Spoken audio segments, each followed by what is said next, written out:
Class నుంచి ప్రతి జిల్లాను మోటివేట్ చేసి మళ్ళీ అందరినీ కూడా దీక్ష శిబిరానికి రప్పించడం జరిగింది.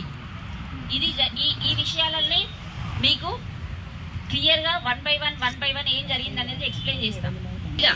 2.5 గంటల పాటు ఒక ఎస్పీడీ గారు మేము మార్నింగ్ 10:30 వరకు ఎస్పీడీ ఆఫీస్లో ఉన్నాం.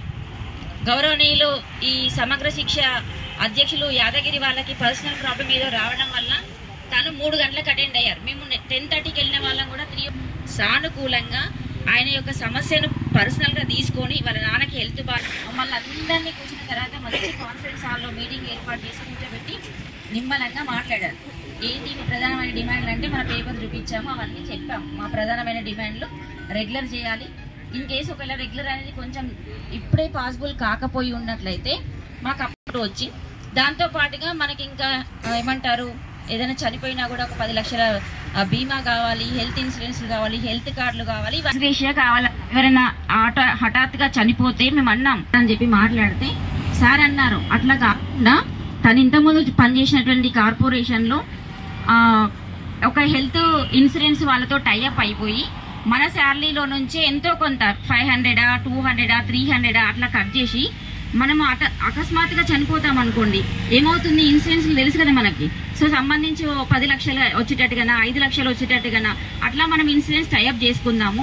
రిటైర్మెంట్ బెనిఫిట్స్ ఏమీ కూడా లేవు కాబట్టి మనకి పిఎఫ్ కట్ చేసి దానికి గవర్నమెంట్ యాడ్ చేసేలాగా పిఎఫ్ కూడా మనం రిటైర్మెంట్ అయిన తర్వాత మనకు 10,000 20,000 వచ్చేలాగా చేద్దాము అనేటువంటి పాయింట్స్ అన్ని కూడా సార్ క్లియర్ గా రాసి పెట్టుకున్నాడు. అవే విషయాలని యాజ్ గా పక్కకు చెప్పి పెట్టాడు సార్. అక్కడ తర్వాత ఏమైందంటే నెక్స్ట్ డిమాండ్ ఏంటి మనకి, ఇంకా ఒకటేమో అకస్మాత్తుగా చనిపోతే మనకి ఎలా చేయాలనేది, రెండవది ఏంటిది రిటైర్మెంట్ గ్రాట్యుటీ ఎట్లా వస్తుంది అనే దానికి సొల్యూషన్ చెప్పేశారు. నెక్స్ట్ తర్వాత వచ్చేటువంటి ఏంటి మనకి రెగ్యులరైజేషన్ దగ్గర అది కొద్దిగా పెద్దగా సమస్యగా మారిపోయింది. దానికంటే ముందు ఇంకా మాట్లాడేటువంటి క్రమంలో కేజీబీల బాధలు, మన మిగతా వింగ్ల వాళ్ళ బాధలు, మిగతా వింగ్ల బాధలు చెప్పుకుంటూ వచ్చాము. అక్కడ అసలు అక్కడ ఏముంది, ఫస్ట్ ఎస్ఎస్ఏ వాళ్ళకి మాకు ఆల్రెడీ కేజీబీలో 180 days మెటర్నిటీ లీవ్ అనేది శాంక్షన్ ఉంది. సో ఎస్ఎస్ఏలో కూడా ఆడవాళ్ళు మహిళలు పనిచేస్తున్నారు కాబట్టి వాళ్ళకు కూడా మెటర్నిటీ లీవ్స్ కావాలనేటువంటి ప్రపోజల్స్ పెట్టుకుంటూ వచ్చారు. అది కూడా సార్ ఏమన్నారంటే ఓకే ఇక్కడ ఉంది కాబట్టి అక్కడ కూడా ట్రై చేద్దాం అనేటువంటి విషయాన్ని చెప్పారు సార్. ఓకే అదై నెక్స్ట్ సీఎల్స్ గురించి మాట్లాడాం. మహిళా ఉద్యోగులం ఉన్నాము, మనకు తగ్గట్టుగా ఎన్ని సీఎల్స్ అనేది పెంచుతామని చెప్పారు. అక్కడ పక్కకు దాంతో పాటు మిగతా రాష్ట్ర బాధ్యులు పిఆర్ఎస్, టీపీఆర్టీయు, పిఆర్టీయు వాళ్ళు ఉన్నారు. అక్కడ హర్షవర్ధన్ రెడ్డి గారు, శ్రీపాల్ రెడ్డి గారు ఉన్నారు. వాళ్ళందరూ కూడా మహిళలే ఉన్నారు.